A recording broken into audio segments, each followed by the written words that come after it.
From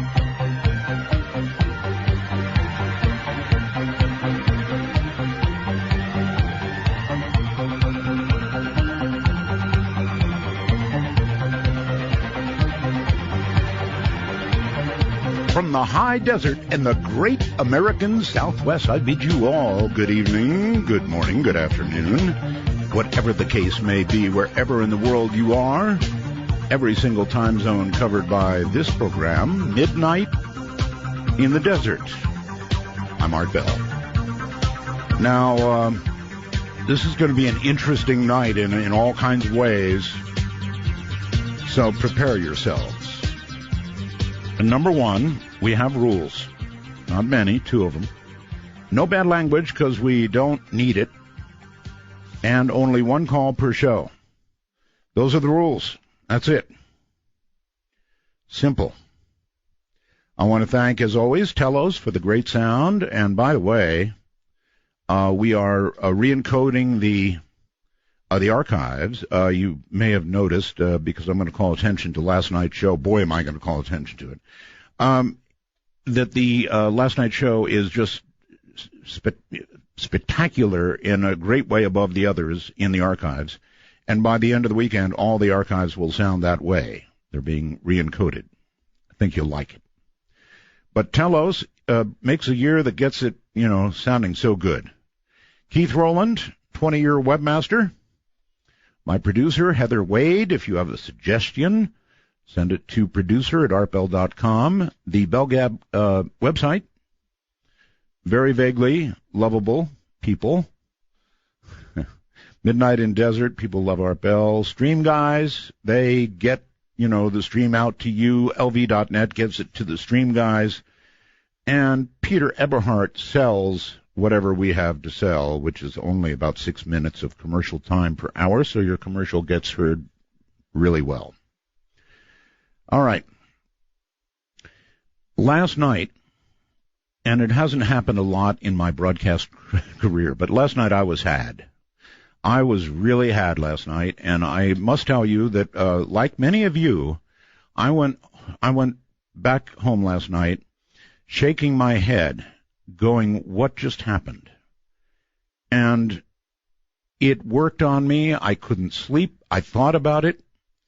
I refer now to Blanche Barton, my guest last night, the high priestess of the Church of Satan, the chair mistress of the Council of Nine, Anton LaVey's lover, partner, the mother of his child. All about Satan. And I'm sure that many of you who listened last night expected the sound of rattling chains, deep, dark, terrible things to be told, the fires of hell to be discussed, and there was none of that. Gee whiz, Blanche Barton was, what can I say? She was articulate, smooth as silk. Blanche Barton was intelligent, extremely well-spoken, and it didn't hit me until I did something I almost never do. I sat down and actually re-listened to last night's show. And here's what I'm going to tell you. It creeped me out more than any program I've ever done on the re-listen. It should have hit me last night. I was had. I mean, she was so sweet. And I should have caught on in the first, I think, 20 minutes of the show. We were talking about casting spells, I believe. And she said, oh, yes, I might cast a spell and on some guy, and then he'll go to Hawaii, and something wonderful will happen to him. It should have hit me. It should have hit me. You don't sell Satan to people with chains and blood and fire and damnation and hell. That's not how you sell Satan. You sell Satan with trickery. That's what Satan's all about, trickery. And when I went back to listen to the show, understanding that, it completely creeped me out. Not only is she the real thing on paper, in other words, she's head of the Church of Satan. She is the real thing. And that's how the real thing sounds. And if you want a truly, truly creepy experience, trust me on this. Go back to last night's show. After what I've just told you, if it didn't hit you last night, now I know that it didn't hit many because they were expecting, well, scary stuff, right? Scary stuff. But that's not what we got. What we got was smooth as silk. What we got was, a promise of something wonderful on a Hawaiian vacation. What we got last night was the real thing. We got an invitation to join Satan. So, if you are a time traveler, if you have access to the archives, here's the way I thought of her. In fact, do you remember during the show, if you heard the show, I asked her if she was an attorney. She said no. But boy, she sure did sound like an attorney. In fact, she sounded like, to me, the counsel to the devil. And that's exactly what, and it hit me like a brick. You can't imagine how it hit me. Maybe you can. I don't think you can. I suddenly realized, where was the scary stuff, I was reading people's reviews, and they were saying, gee, that wasn't scary. But if you go back and you listen to it now, I absolutely guarantee you will understand what you're hearing. And what you're hearing is the real thing. That was Satan's counsel. That's what that was. That's my own opinion. She was Satan's counsel, and she was very, very, very good at what she did. And if that doesn't shake you and rattle you and go down and tempt your soul. All right, so we have another show for you tonight. It's going to be a good one. Andrew Basiago is here. Andrew is a lawyer from Washington State. He holds 6 academic qualifications, including degrees from UCLA and Cambridge. So no lightweight, that's for sure. He was participant in 2 secret U.S. defense projects. In the early 1970s, he was a child participant in a DARPA project called Pegasus. That was the first U.S. time-space exploration program at the time of the emergence of time travel in the U.S. That's right, time travel in the U.S. defense technical community. In the early 80s, he was a young adult participant in the CIA's Mars Jump Room program, which used a revolutionary transport technology to put a human presence on the red planet. Today, Andy is waging a truth campaign to reveal his experiences in these programs to all of us so humanity can understand the true extent of technical development on our planet and the true history of our activities in outer space. On tonight's show, we, however, will focus on Andy's experiences in the DARPA project, the project called Pegasus. Andrew, welcome to the program. Howdy, Art. It's good to be on with you after all these years. I think I've probably waited 15 years because I've got some critical information for you about time travel and, in fact, a quantum bombshell to drop tonight that I've been saving for you as a gift, really, for all of the great reporting you've done over the years on time travel. A quantum bombshell. And right. You mentioned this to me before without telling me what it was, so I have no idea what it is. And you say you're going to drop this quantum bombshell probably at the beginning of the 3rd hour. Yeah, I think that would be best, just so it doesn't overshadow the interview. But me too. I mean, listen, you got to make people wait. That's what you do. Anyway, it is good to have you, and I'm glad that you have, through the years, listened on and off. That's great. So, I don't know, let us begin at the beginning. You've got quite an extensive education, and you've got pretty good qualifications, so I can imagine that you somehow were involved in these projects, but it actually began for you, I think, when you were very young. So if you can, describe what DARPA's Project Pegasus was and how you became involved.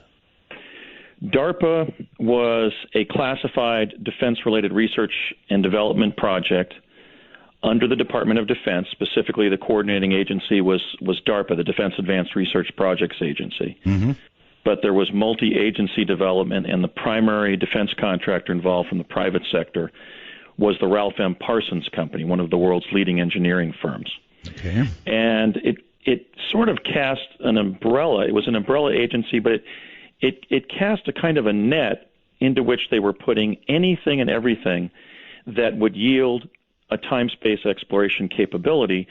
And by 1970, they had already reduced to practice, essentially, 8 different modalities of what could broadly be categorized as or classified as time travel, from psychic time travel involving conventional remote viewing, mm-hmm. all the way into different forms of physical time travel. So I want to be perfectly clear that I'm not sharing a tall tale. I'm actually revealing something very significant, which is the true history of the development of time travel within the U.S. defense technical community. That's the historical context in which time travel actually emerged. And by the way, I just really want to say this and get this out so people understand. You were to be on the show 2 days ago, but I really want the audience to understand the truth. We tried to connect with you on Skype, and of course, as you know, we had a big bad hum. And secondary to that, there was the possibility of a cell phone, which, of course, is not going to fly for a 3-hour interview. And beyond that, I think you had a landline with a portable phone that the battery was dead. So we didn't have any choice. People think that we did this on purpose. Some people, I think that, Andy. And so I just want you to verify for everybody that that is exactly what happened.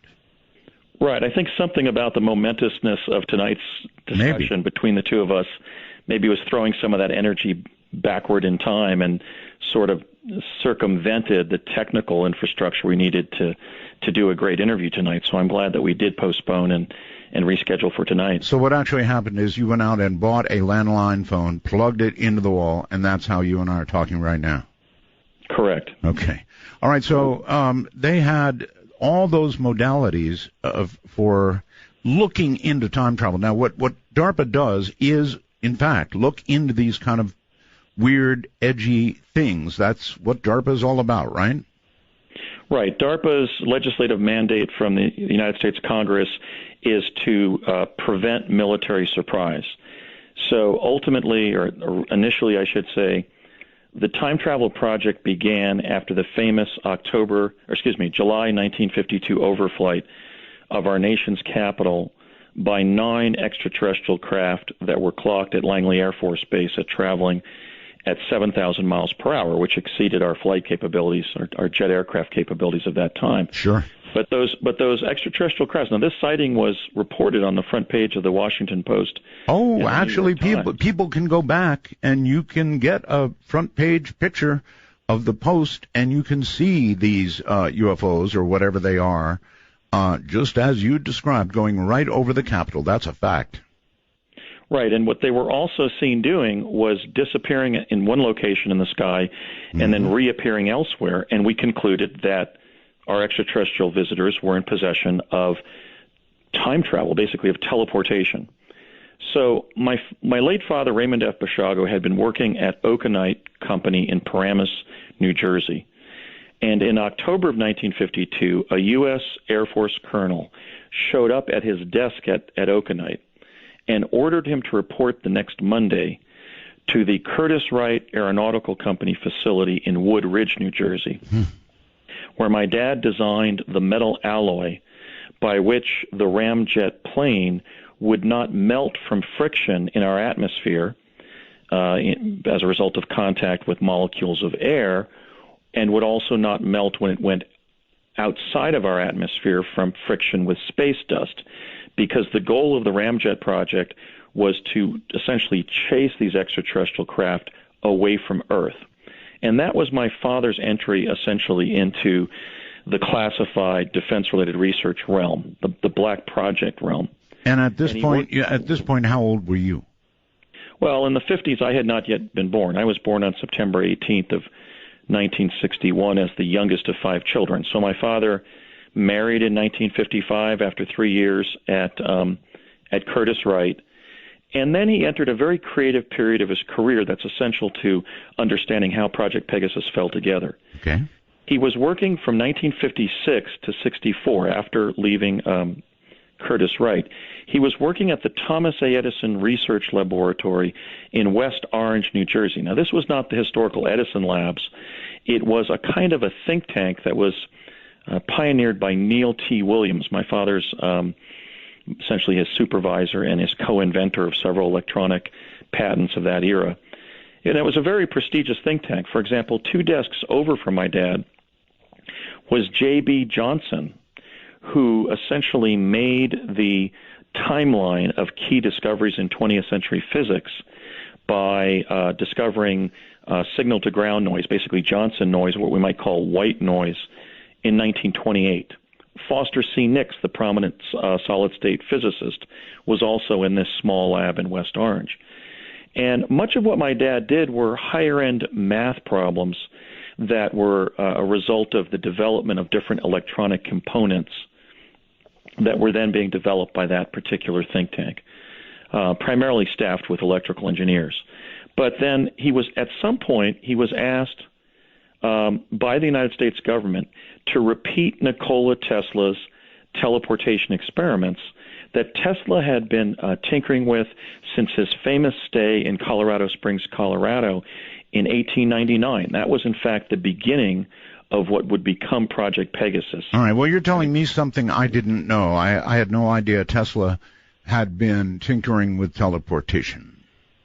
In fact, there were 3 individuals on what would become Project Pegasus when I began serving in the late 60s and early 70s who affirmed the debt of gratitude that Project Pegasus owed Tesla. They were my late father, who certainly knew as essentially the point man between Parsons and the CIA on the theory and practice of Tesla teleportation, because he had mastered all that at the Edison Labs between 56 and 64.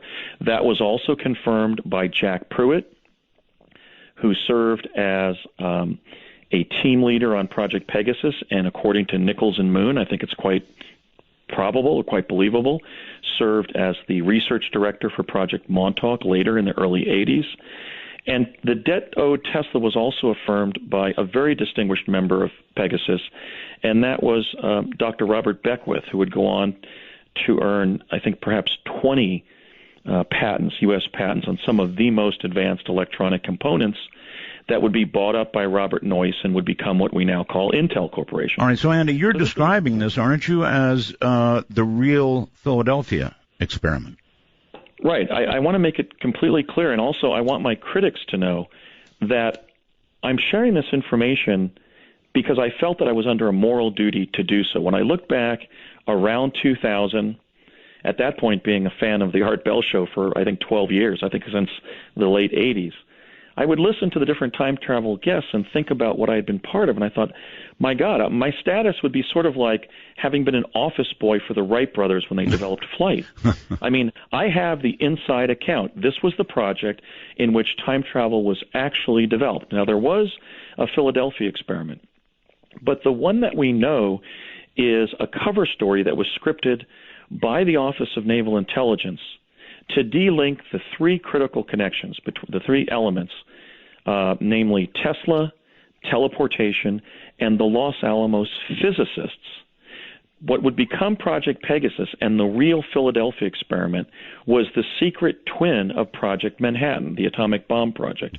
And some of the same individuals who worked on the bomb were quietly working with time travel for 25 years, so that by the time I entered Pegasus as a child participant in the winter of 1968, Tesla teleportation of human beings through vortal tunnels in time-space had been successfully reduced to practice.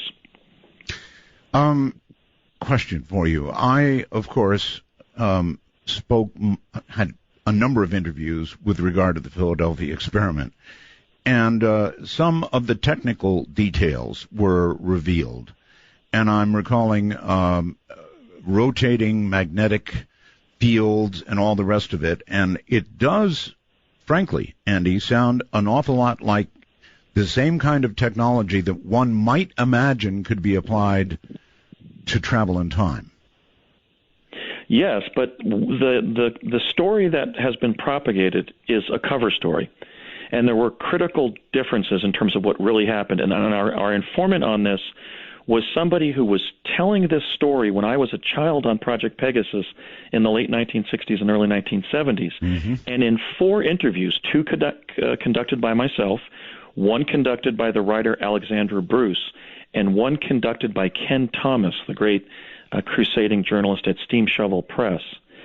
Over 25 years at that point, really ultimately to the early 2010s, to the time that Beckwith was now about 80, shortly before his death, he affirmed the same information, which is that the actual Philadelphia experiment did not take place in the Philadelphia Naval Shipyard. It took place in Long Island Sound. It did not involve the Eldridge, and it involved a ship called the Martha's Vineyard. Okay. It was not an experiment into radar invisibility of the Eldridge. It was an experiment into Tesla teleportation of the Martha's Vineyard after the Nazi Navy began chaining ordnance to the bottom of the Atlantic Ocean and presenting a military threat to our ships at sea. It did not result in multiple sailors being fused in the deck of the Eldridge. It involved the death of 1 sailor who, when the ship went back not to Norfolk, Virginia, but to Newport News, Virginia, was falling through time-space and was impaled on a column that supported the splash cowling of the Martha's Vineyard. And here's the critical connection.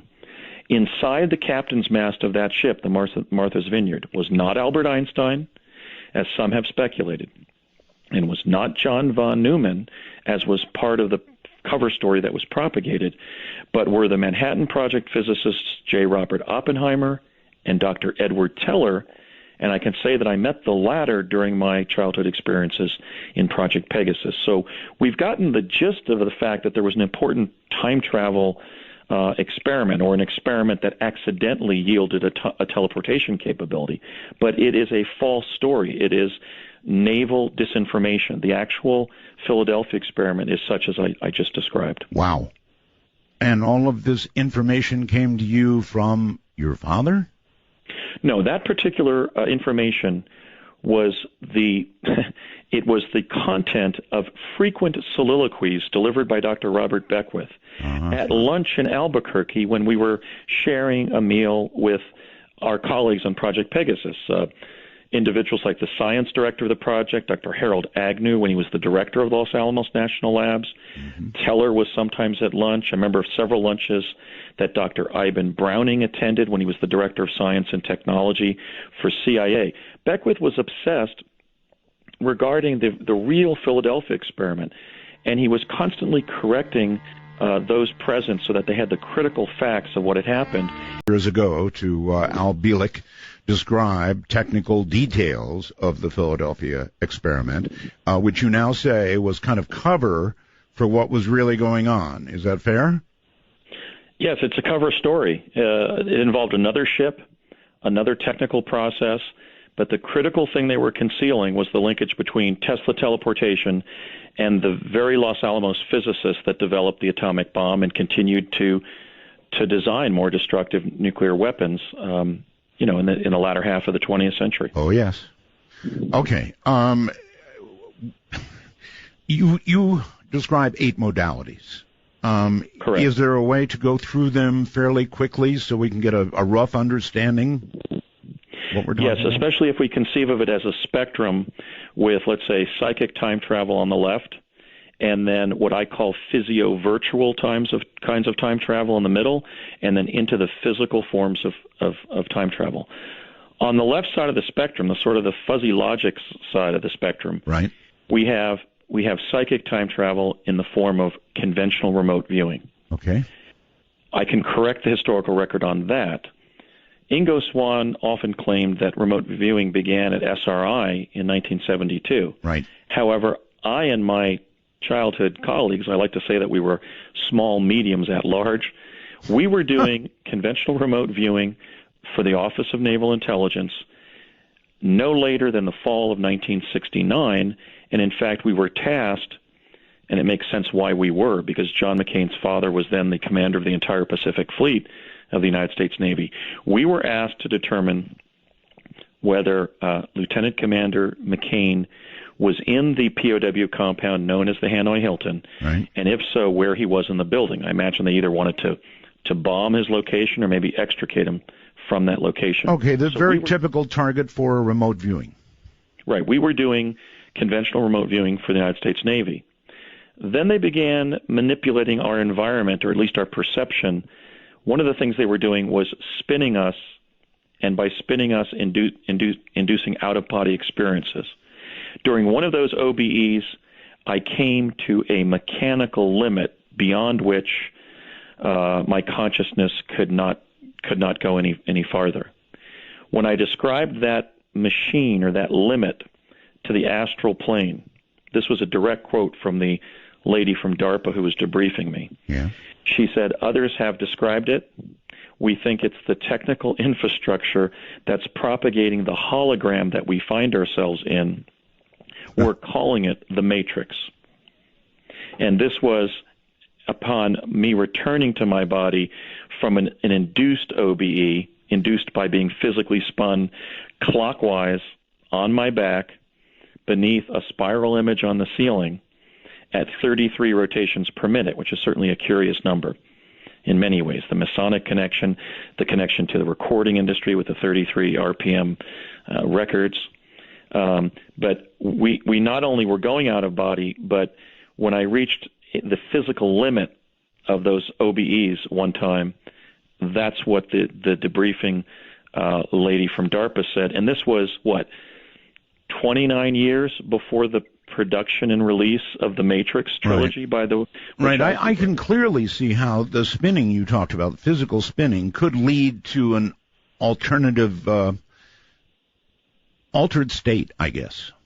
Yes, and that was what I call astral time travel.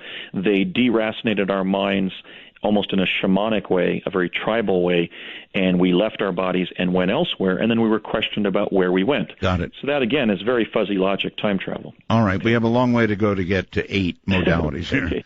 Okay. Now, then in fall of 70, well, they actually started some of the physical time travel first, but let me stick in, within the logic of the spectrum that I'm describing. Sure. Okay, then in fall of 70,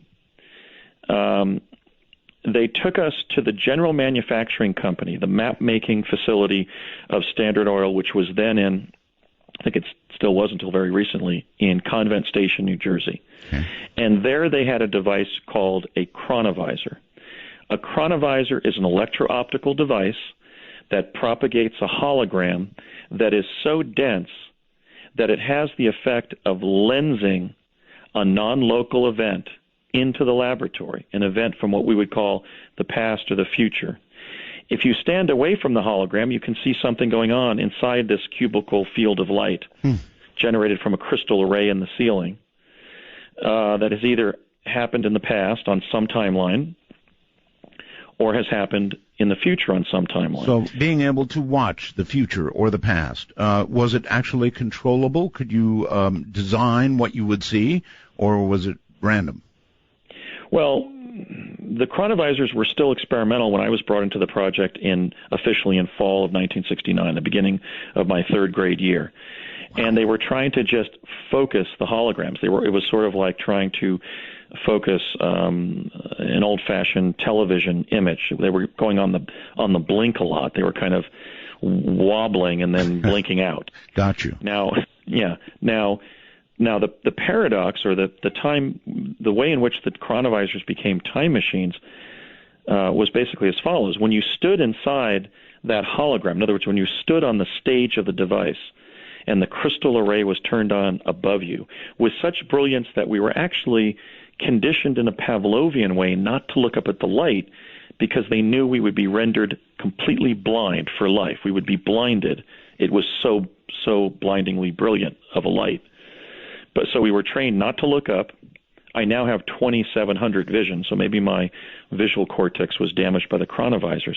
But the way in which it became a time machine was that when we were standing in the hologram, we instantaneously went to that event scenario on either this timeline or another one that was being tuned in by the chronovisor.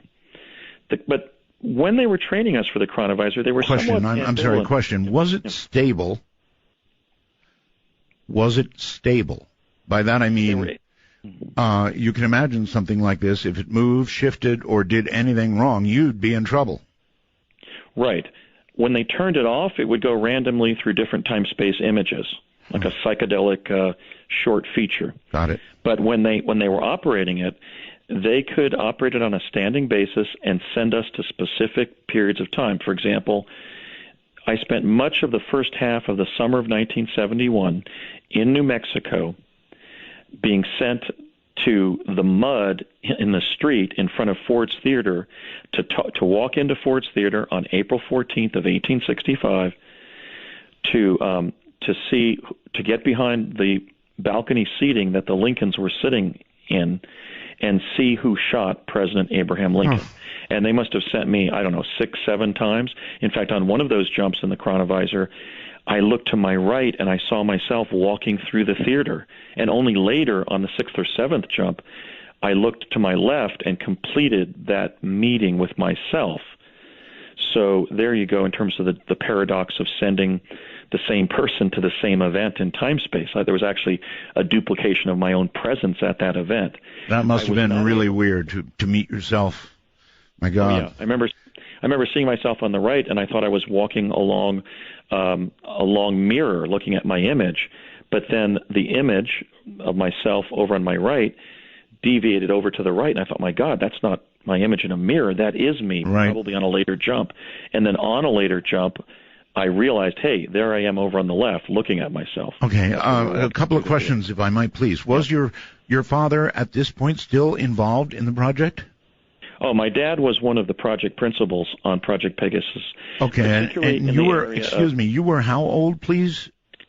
I first teleported via Tesla teleportation between the Curtiss Wright Aeronautical Company facility in Woodridge, New Jersey, and the Santa Fe, the New Mexico State Capitol grounds in Santa Fe, New Mexico, right. In the winter of 1968 at age 6.5. 6.5. And that was that. My father brought me right into a meeting with Dr. Harold Agnew when my dad was presenting the prospectus to test Tesla teleportation on both adults and children. All right. Well, here is my question. It's hard for me to imagine a dad, being a dad, allowing his own son to participate in something that, was potentially very, very dangerous. Now, maybe from his point of view it was not dangerous, but sending your own son into something like this is incredible. As you think back on it now, how do you think your dad justified this to himself? Well, the Defense Technical Committee he was working for was looking at two threats. I call them the grays and the reds. Basically, they were concerned about what our extraterrestrial visitors might be presenting. They weren't presuming there was a security threat, but they were mindful that could have been different species from outer space with superior technology and development might present a threat of colonization or domination of the world. Yes, of course. Enslavement of the world, annihilation of the world. They were also concerned, it's funny to think back, but their chief concern regarding the former Soviet Union and their chief conventional military threat that they were worried about was actually a landing of the Soviet Army on the continental United States by the Soviet Navy. So that was the background in the field he was working in. But personally, my dad commented one time when Raymond Kubik, his supervisor at Parsons, flew to New Mexico rather than teleported there to meet us during the summer of 1971. And he said, Ray doesn't think that any of us should be teleporting. He thinks that the dangers haven't been worked out. Sure. But I think it's clear that the dangers have been worked out. And, involving you, Andrew, every time human beings have gone to a better world, like let's say left their island after they exhausted the local fishery or went to another area of the forest to find happier hunting grounds, even if they had to ford an ocean or a river, let's say, it's very human for humans to have put their children on their shoulders and gone with them into that future realm, that future environment. True. And that's what I'm doing with you. You know, you're actually Uncle Ray Kubik had sort of an uncle role in our family as we were growing up, because he was my dad's supervisor at multiple defense contractors and a family friend. He said, you know, your Uncle Ray thinks I shouldn't be involving you. And I told him, look, this is the human future. Why shouldn't we involve our children once we found from our Navy enlisted personnel that these devices are safe? And, you know, I really feel privileged, even cosmically privileged, that my dad made that moral choice. I should also add that my dad had served as a combat medic and ambulance driver with the 13th Airborne Division in France and Germany during World War II. Mm-hmm. And he had seen a lot of death, and he had seen a lot of, you know, dead children as well. And he may have been somewhat coarsened to the risk that I was undertaking, because, to be sure, I was being exposed to new, dangerous, and experimental technologies. Mm-hmm. But I think his response would be, look, if we're going to maintain our autonomy as a human race on Earth against the extraterrestrials who are coming here, who we don't know what security threat they pose, vis-a-vis the Soviet Union, we have to take our entire civilization into this better world, this world in which we can be, teleporting between London and Sydney in 3 seconds, not in 24 hours. So he was adamant about the fact that he had gone through the moral choice making and, in his mind, reached the right moral conclusion, that especially because of the reasons why children were involved. I'd like to share those with you. Okay. I mean, I understand. At 6.5, I understand. Oh, Dad, I want to do this, whether it's for mankind or because it's fun or it's whatever. A 6.5-year-old, of course you wanted to do it. Dad, harder choice, deeper thought. Well, yeah, but there were national security considerations, so let me share those. Sure. The reason children were used in Pegasus, the first reason is we were experimentees. They had this Tesla teleportation technology, and they expected to be teleporting, for example, the President of the United States, the Vice President, the Secretary of State, and other executive, military, and intelligence officials and their families. So we were experimentees into the mental and physical effects of Tesla teleportation on bright, healthy children from stable, intact family backgrounds, such as the first children would be. Right. I think of the Obama daughters, Sasha and Malia. Mm-hmm. When they first came into public limelight, they were about the age that I was when I was first teleporting, to make teleportation safe for the country's first children, because they would be going with, their dad, the president, if we implemented this in the executive branch. Okay. The second reason is we were necessities, and this goes back to the chronovisors. The chronovisors saw so much experimentation in Pegasus because, unlike Tesla teleportation, they could go back in the past on an unlimited basis. I was sent, for example, on my second chronovisor jump to 100 million BC to see some dinosaurs in prehistoric Arizona. If that had been done with Tesla teleportation, I would have been stranded there. I would have been lost in time. Not in space, but in time. So they were working extensively with chronovision because of this unbounded time envelope. If you sent, if they could only use the Tesla teleportation for jumps backward in time of a day, a week, a year, but not before the advent of Tesla teleportation. That was not so with the chronovision, because when they collapsed the holograms, we were back on the stage in New Jersey or New Mexico or wherever the device had originally been located, that propagated the hologram that sent us back in time. Now, because the holograms were going on the blink all the time and the technicians were having conniption fits, basically trying to make them stable, they found that they needed to use either very bright adult diminutive people, small people, little people, or they could use bright, they could use children from gifted and talented student programs around the country. And they thought, well, since they're also going to be trainees to be the first generation of adult American chrononauts trained in childhood, let's work with bright and gifted children, gifted and talented children, okay, rather than with diminutive adults. So we were also trainees. I was present in a kind of a sidebar discussion between the defense attaché to Project Pegasus, Donald Rumsfeld, and my father at a bar in Albuquerque sometime in the early 70s. And Secretary Rumsfeld said the following to my father. He said, "Ray, we expect to send the children to the Naval Academy and use that as a pretext for involving them in future project activities." And in fact, I was set up to go to the Naval Academy, and really my refusal to meet with my local congressman, who was Barry Goldwater Jr., really began my rebellion and what would become my truth campaign regarding the time travel activities that I was secretly involved with by the United States government. I decided to not accept the bid to go to Annapolis, even though the skids had been greased for me to go there, because I was one of the kids who had served in a time travel capacity earlier in my life in Pegasus. Right. So we were also trainees. We were time-space cadets that they were grooming to use in adulthood. I've got it. But as he sent you back, particularly multiple times to the same location, had they already determined that there were not going to be paradox problems, or was that a possible danger for you when you went back and met yourself or whatever? No.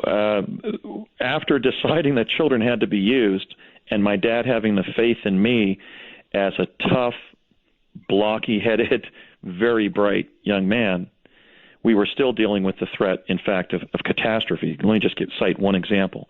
When we were trained by Jack Pruitt in summer of 70 to begin Tesla teleporting, we had some contingency training that if, for example, we jumped through the device at Curtiss Wright in 1971 and we found to our dismay that it was 1791 in Santa Fe when we got there, right, we should approach the most responsible person we could find, the parish priest, the sheriff, the town mayor, and ask to be adopted into his household. Instructions to approach somebody and actually broach the subject of adoption because you weren't going to get back. Well, there was always the threat that there would be a quantum excursion, and in fact, there was one. One time we jumped through the device at Curtiss Wright, the Tesla teleportation device there, which propagated a vortal tunnel in time-space through which we flew, and then when the tunnel closed, we found footfall at our destination on Earth, in real time. Right. But the problem was that a particular arrival wasn't a real-time arrival.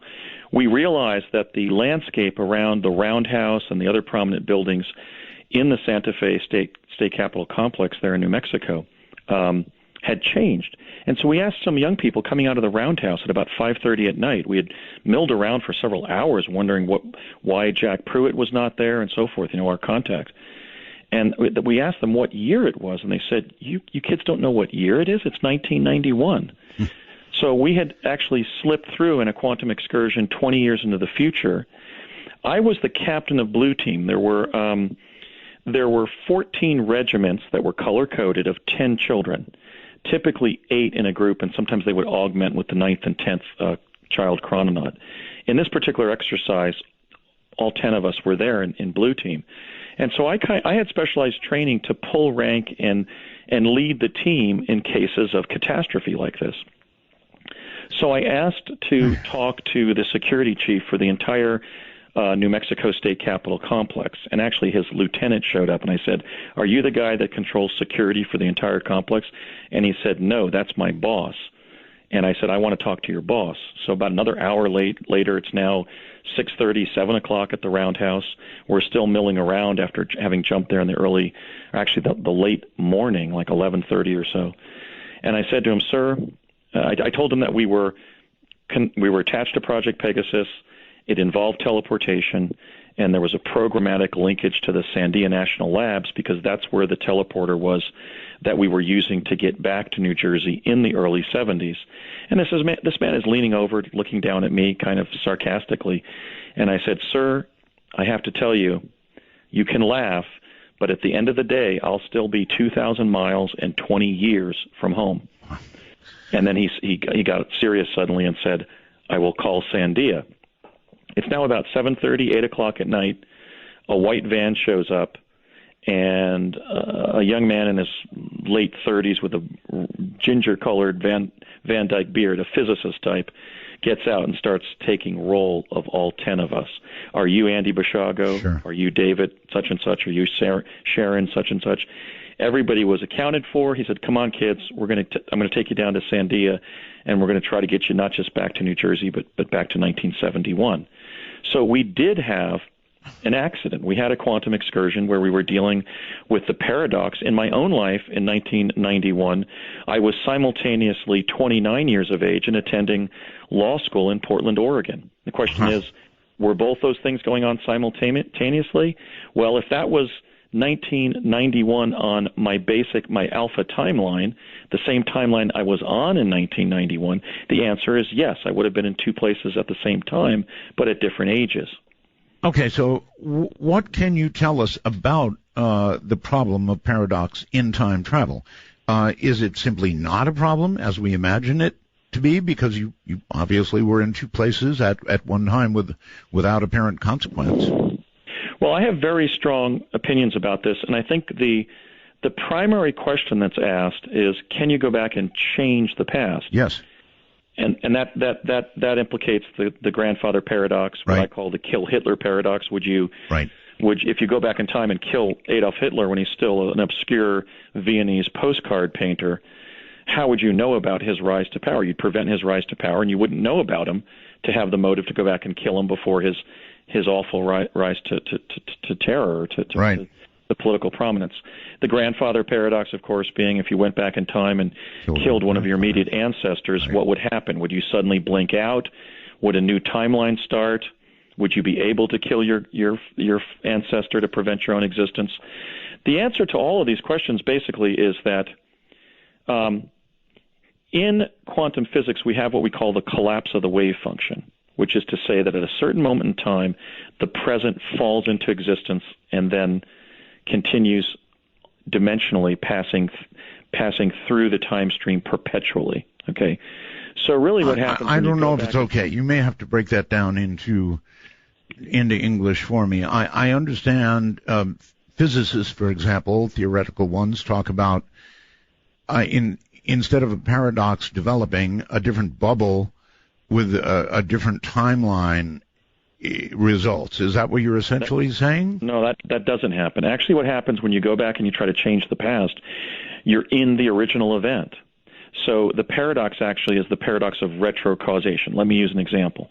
When in 1972, I was sent by Dr. Sterling Colgate and my father from a time lab in East Hanover, New Jersey. The building's still there.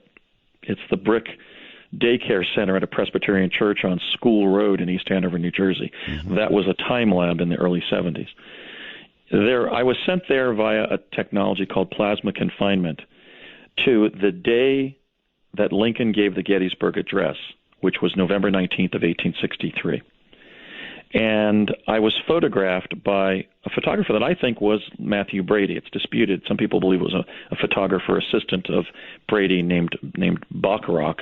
But it looked like Matthew Brady because I saw him as he was taking the photograph of the citizens of Gettysburg gathering to see President Lincoln give a speech, which was the caption of that famous photograph that I'm in from Gettysburg of that day.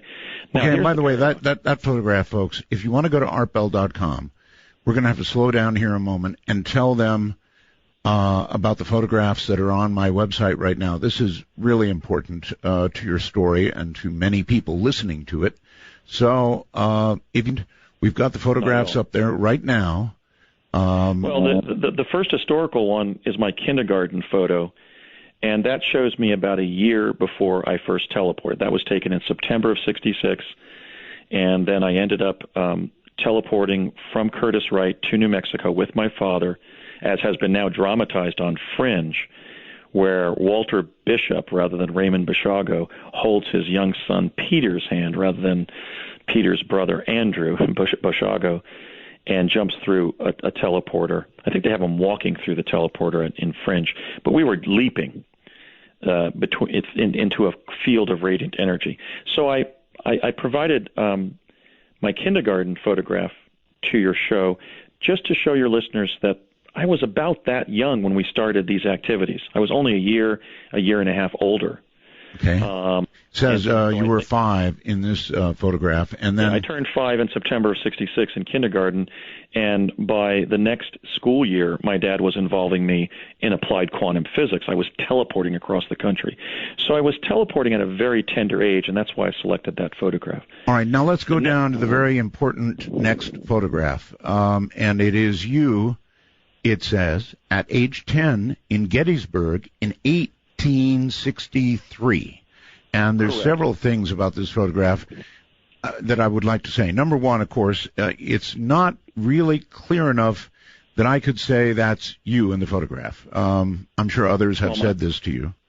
Right. I would aver that if you look at the photograph, the face is closer to the camera, the men who are standing there closer to the camera, and the Union guards who have their back to the dais where Lincoln gave the Gettysburg Address, right, and are looking forward, their faces are also visible.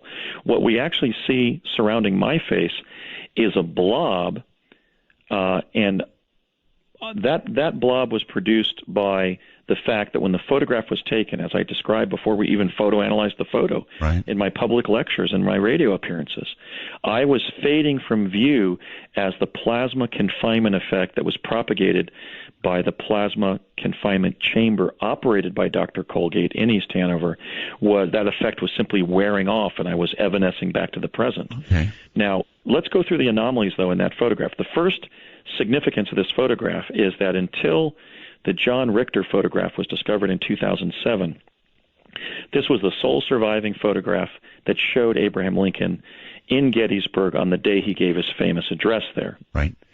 The second anomaly is that when this photograph was donated in a cache of Civil War photographs that had once belonged to Brady, a photo analyst at the Library of Congress named Josephine Cobb took her magnifying glass and looked at the faces on the dais and found 2 pixels containing the face of Abraham Lincoln as he was sitting down after he had dismounted his horse, stepped astride the dais, walked over to his seat, waved to the crowd, and then sat down. And let me tell you, the cheer that went up when Abraham Lincoln appeared on that dais gave me chills. It was the most ecstatic celebration of an individual's arrival that I have ever heard.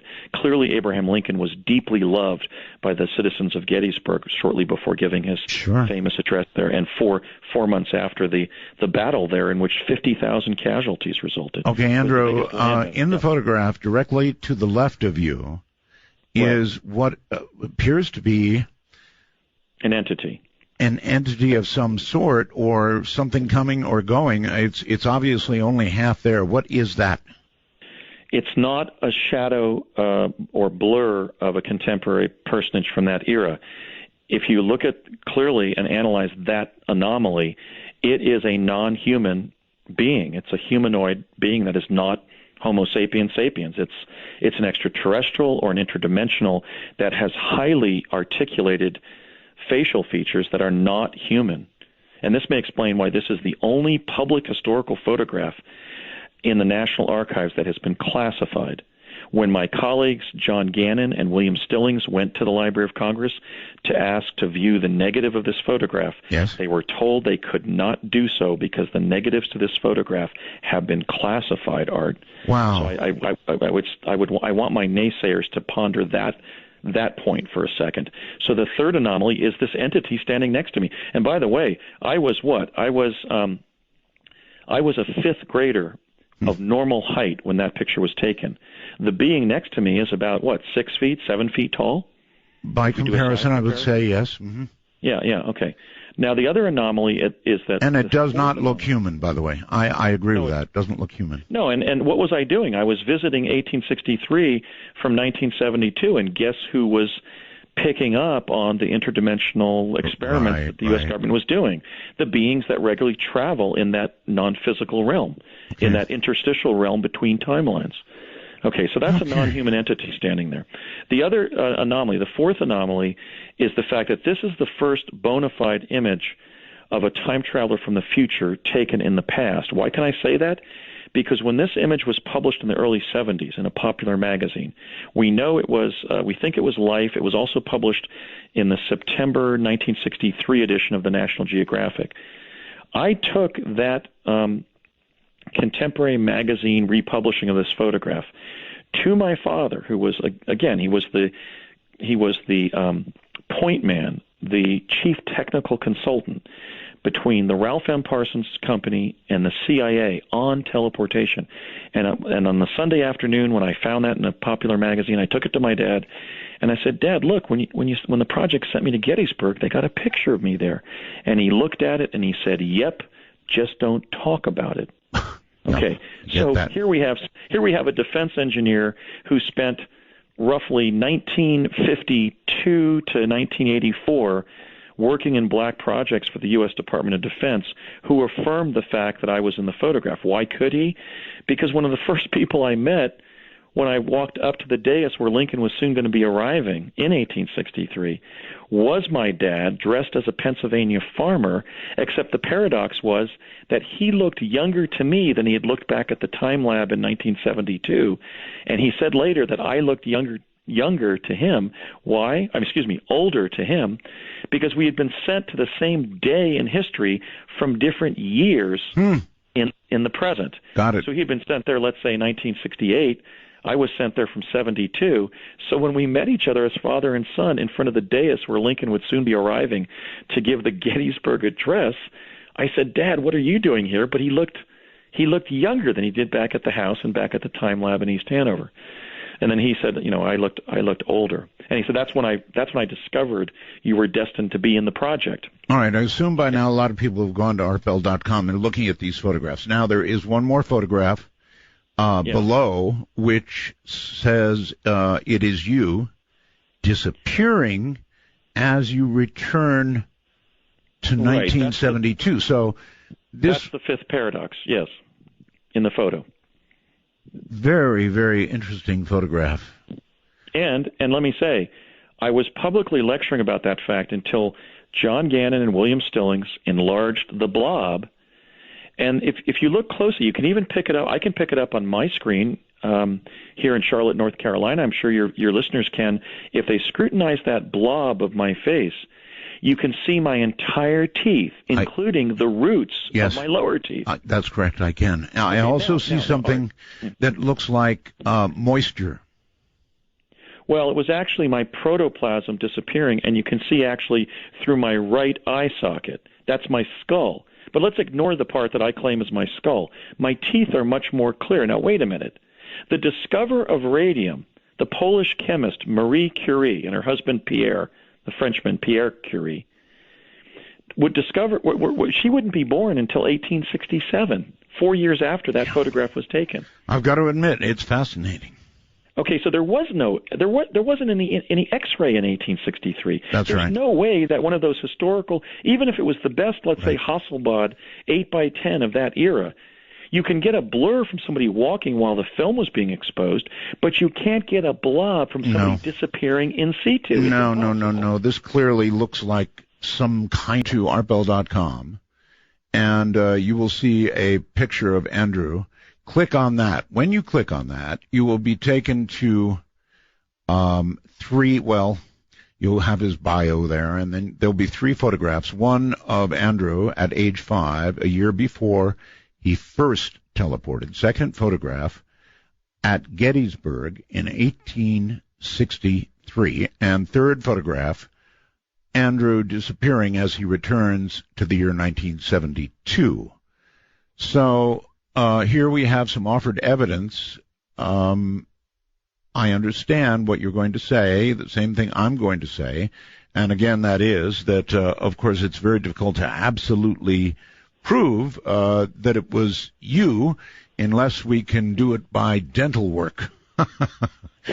Well, yes, but the problem is that I was providing my account publicly and describing how the terminology I was using was how after the plasma confinement effect would wear off, we would evanesce back to the present. In other words, it would just wear off. There wasn't a need with several of the technologies for a time machine to be where we were sent. Got it. The effect would just wear off. Now, the effect was wearing off, and that camera, a Civil War camera, photographed my teeth from the side, as any dentist could recognize. In fact, my brother's a dentist. You can see the roots of my teeth. Now, right. I'm alleging, Art, and I will I will allege to my dying day, because it's the truth, that was me. I was sent there by DARPA's Project Pegasus, and that's the first historical photograph not only to show a time traveler from the future, but to prove it, because it shows me fading from view. It does. That's why the X-ray effect happened in 1863, 4 years before Marie Curie was born. Right, okay. All right, a couple of questions for you, please.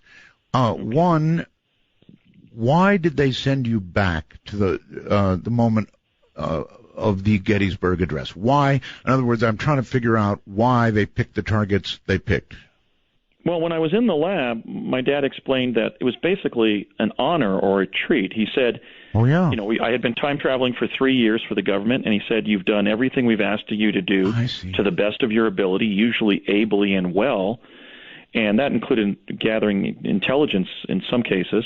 And he said, so we want to give you kind of a treat and let you go back and see President Lincoln give the Gettysburg Address. He didn't reveal to me that he had been there years earlier and met me there at my current age by 1972. Sure beats reading it in a history book. Right, but let me. That's how it was explained to me. But then they may have sent me merely because he did meet me as a 10-and-a-half-year-old when he was sent 4 or 5 years earlier, and so they were just making sure that they were completing the sort of the quantum syllogism of having met me and just making sure that they sent me because he had met me there. But let me just explain how I was using this as an example of how the quantum paradox actually works. Sure. Now, if you ponder the fact that I was sent there, photographed in 1863, and then after its discovery in 1951, this photograph has been widely published in news magazines because until 2007 it was the sole surviving photograph of Lincoln at Gettysburg. That begs the question of, did I not exist in the photograph until 1972? Mm-hmm. Jump there, get photographed, and create another timeline that I returned to where suddenly my image was in all the news magazines that republished the Josephine Cobb image of Lincoln at Gettysburg? Or was I always in all of those photographs? And the latter is the case. Why? This is the paradox of retrocausation. From the perspective of 1863, I arrived as a time traveler from the future, was photographed, and hence my image was always in the photograph. So from the perspective of 1972, I had to go to 1863 to be in the photograph, but if I had flipped through, let's say, that September 1963 edition of the National Geographic that republished the Josephine Cobb image of Lincoln at Gettysburg, I would have seen myself in that image.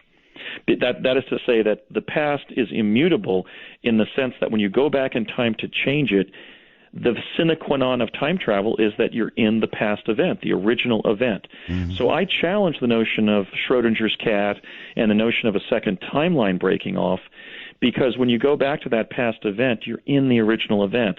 The notion of a second timeline branching off, I think, is a form of magical thinking. But I would distinguish that concept from the idea of being sent to a different timeline. For example, we found that the chronovisors were unreliable as an intelligence-gathering device, an intelligence-gathering time machine, because every time they sent us to, quote-unquote, the same past event, it was always a slightly different version of that same past event. Oh, really? Yeah, so for example, when I would pop into view in front of Ford's Theater and try to talk myself past the ticket table in the front of the lobby, right inside the door, as a society child dressed in my Sunday best, and try to convince them that my parents had already been admitted with my ticket and were sitting inside, the person who would greet me at the ticket table was always a different person. It was like a man and his son. Then it was the man by himself on the second jump. On the third jump, let's say it was just his son. Then it was his son and his brother. So is that you, in effect, creating a small paradox? Well, I don't think we should think of the disparate timelines as paradoxical per se. I think we should think instead of the fact yes, but you've got change. You've got change. Well, according to one estimate, the multiverse contains as many timelines as would be expressed numerically by a number at 12-point type that would stretch for 130 million miles. Okay, that's a lot. Does the end result, though, still tend to be the same? It must. No. Well, I mean, you're talking about minor changes, not major changes. Well, essentially, that's what we found out about the adjacent timelines, that the big things remained constant, like the notion that Abraham Lincoln gets assassinated at Ford's Theater on April 14th, 1865. Right. Garth Brooks becomes a gajillionaire selling recording artist. The Beatles become the greatest group in the history of rock and roll. Art Bell becomes the great, legendary number one voice in talk radio. Okay, so the big magnitude events are immutable between timelines, or at least they're almost immutable.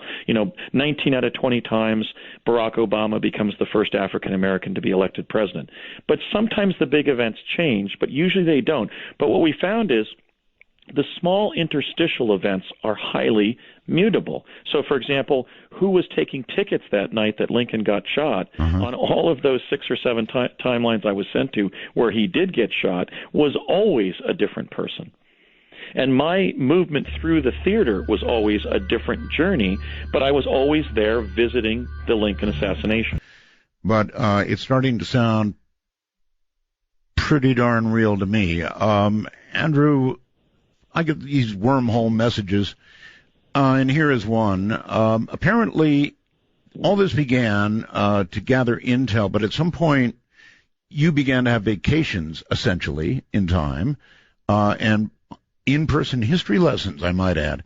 This person says you had a great story about being given a second summer when you were a child because the program you were in, the hard work, took a whole summer away from you. Is that true? Actually, they gave me extra summers. Let me explain how that was done. And this has been going on in the U.S. intelligence community, presumably now for 45 years. What happened in the summer of 1970, we were just going back and forth in real time, utilizing the Tesla teleporter at Curtis Wright, and then the one at Sandia to get back to the East Coast, back to the tarmac at Curtis Wright.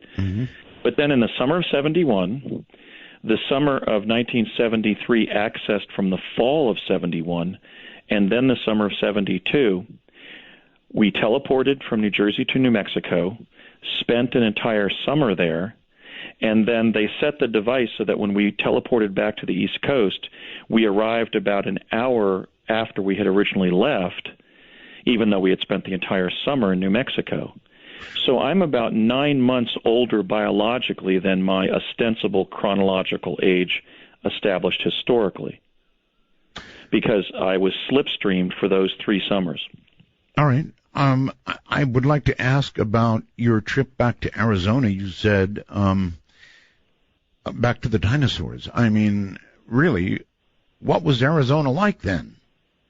Well, I first did a jump via the chronovisor array that was at the General Manufacturing Company facility in Convent Station.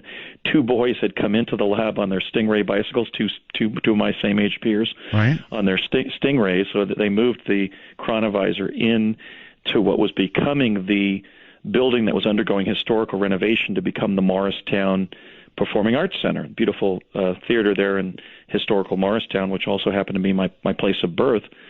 Beautiful colonial era city. And my second chronovisor probe was from that chronovisor, and it was to a hot, red earth, humid Arizona environment in what we later learned from Jack Pruitt, who was running us through the chronovisor probes, was in 100 million BC. And what I experienced is standing on the stage there in Morristown. We had a couple warnings. Then the hologram was turned on, yes, and I suddenly found myself standing on a red earth ridge, sort of the kind of soil that we find around Sedona, Arizona.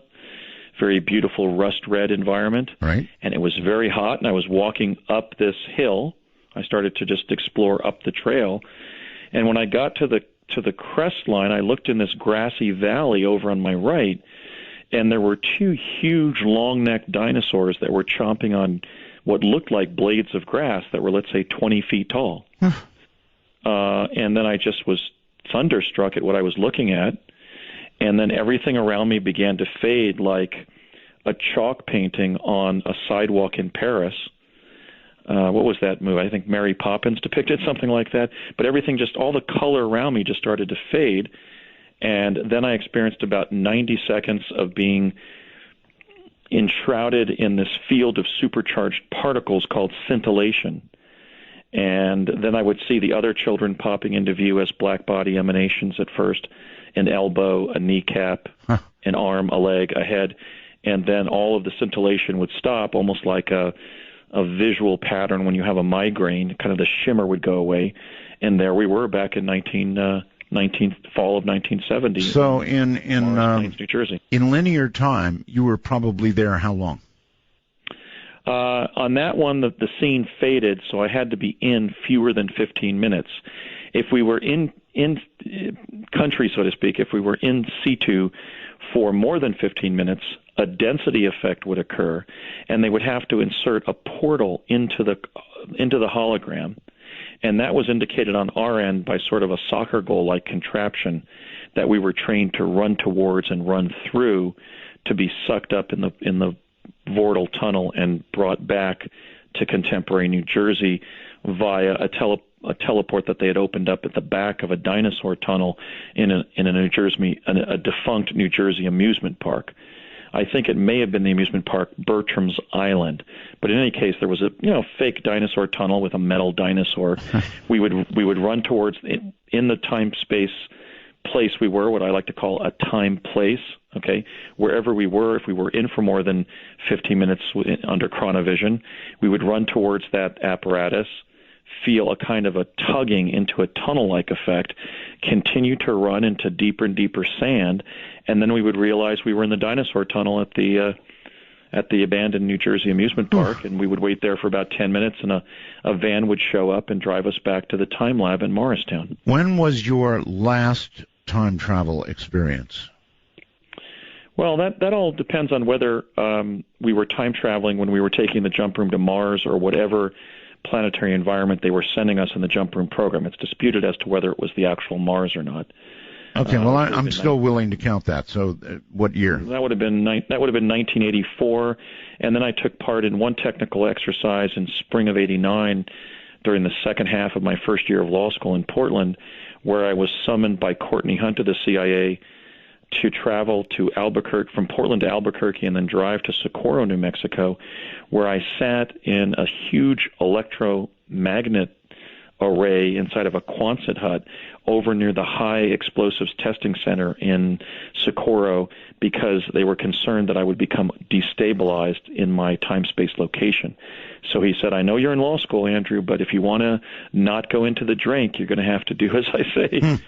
So there was some concern that I was in trouble at that point. All right, what is it that finally caused you to come forward and tell this amazing story? I mean, what could possibly have motivated you to do this? It's really the significance of the story itself and the moral duty that obtains. Basically, I was kind of impeded professionally in my mid to late 30s, and I had some time to think about what I'd experienced in childhood. I never forgot and never had the memories of Pegasus repressed. 10 years later, I would have my Mars visitation memories suppressed very effectively electronically, but I resisted the adverse treatment of myself that I was subjected to make me forget my time travel experiences. And I mentioned them to my siblings off and on, to friends at school, but I never got anywhere when I tried to explain what I had been part of. I had been part of the inception of time travel in this civilization, and I had worked with some of the Manhattan Project physicists, right. Agnew, Teller, individuals like Sterling Colgate, who, if I'm not mistaken, discovered quasars. Okay, these were top people in quantum physics, and brilliant engineers like my father, like Dr. Beckwith, brilliant facilitators like Jack Pruitt. Well, I'm very tempted to say, how could this possibly have been kept secret? But then again, the Manhattan Project was successfully kept secret, wasn't it? With 64,000 employees, it was kept secret during the war years. That is correct. Yeah. Mm-hmm. So Project Pegasus was much smaller. It was kept intentionally small. I was in that initial meeting between my father and Agnew when my dad presented the prospectus for the program itself involving civilians in the teleportation experiments and training. And Agnew instructed my father to not even keep restaurant receipts when project personnel would be wined and dined in Albuquerque and Los Alamos, because he didn't want a paper trail. Right. So they had a small staff, and they kept the minutia of the project absolutely secret. But in terms of my own motivation, in terms of coming forward, I started thinking about what happened to me around 2000, So I was consuming all of your time travel shows. I took a hard look at the John Teeter information and found that I'm pretty sure it's a hoax.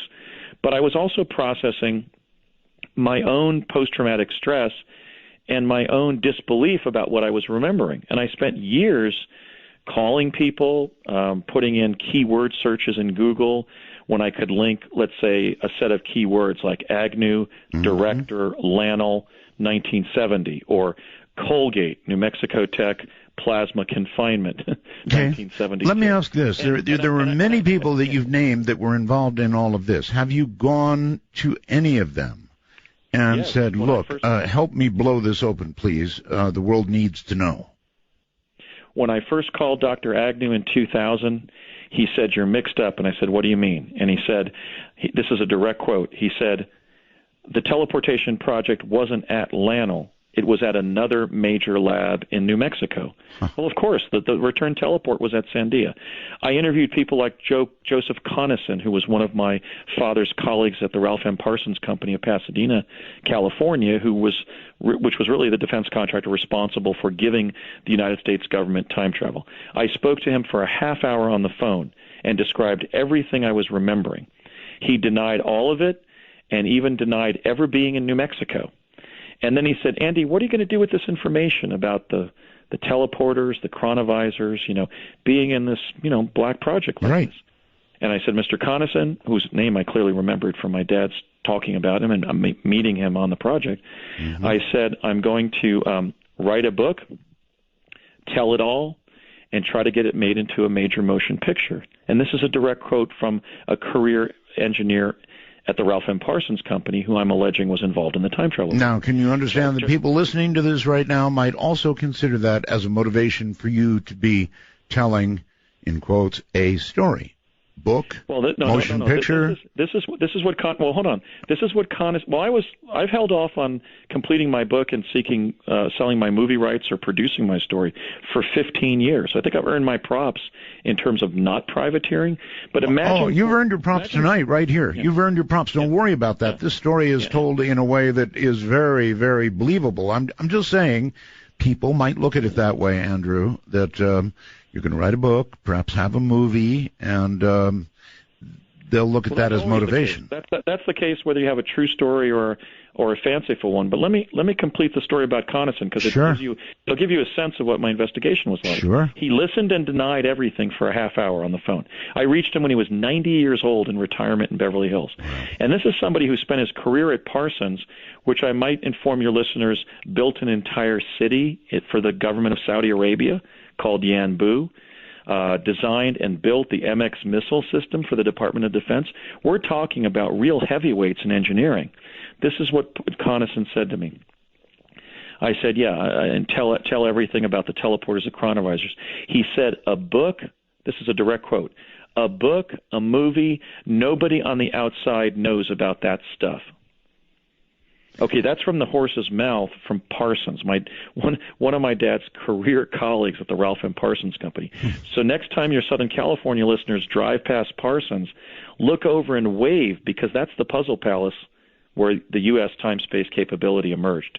It emerged as a result of Parsons doing a brilliant job coordinating this intelligence funnel that would produce a time travel capability.